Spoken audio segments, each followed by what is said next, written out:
Bonjour, dans cette séance-là, on va voir la somme de deux nombres relatifs pour le niveau de cinquième. J'ai pris le premier cas avec des nombres avec le même signe.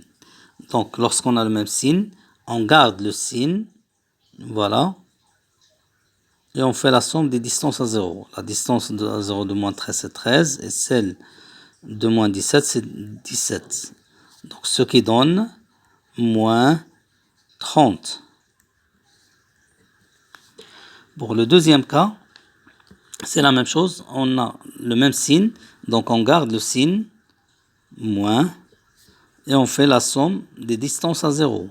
2,5 plus 3,5, ce qui donne un nombre négatif, moins, et là vous avez 6. Donc le résultat c'est moins 6. Je passe au deuxième cas. Pour le deuxième cas, j'ai pris deux nombres qui n'ont pas le même signe. Donc, lorsqu'on n'a pas le même signe, qu'est-ce qu'on fait?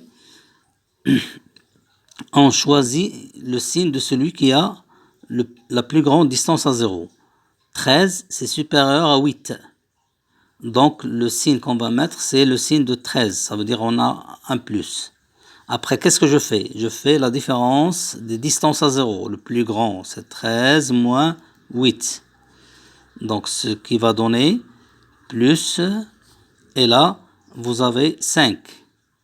Donc, le résultat de cette somme-là, c'est plus 5. Donc, je peux écrire tout simplement 5. Pour le deuxième cas, c'est la même chose. Deux nombres qui n'ont pas le même signe. Donc, celui qui a la plus grande distance à 0, 40 est plus grand que 25. Donc, il va imposer son signe. Donc, je vais mettre un moins. Après, je fais la différence des distances à 0. La distance à 0 de moins 40, c'est 40. Moins la distance à 0 de 25 qui est 25. Ce qui donne moins 15. Et ça, c'est le résultat final.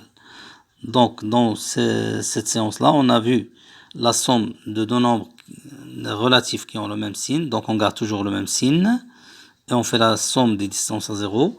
Et lorsqu'on n'a pas le même signe, celui qui a la plus grande distance à 0, il impose son signe. Après, on fait la différence entre les deux distances à 0.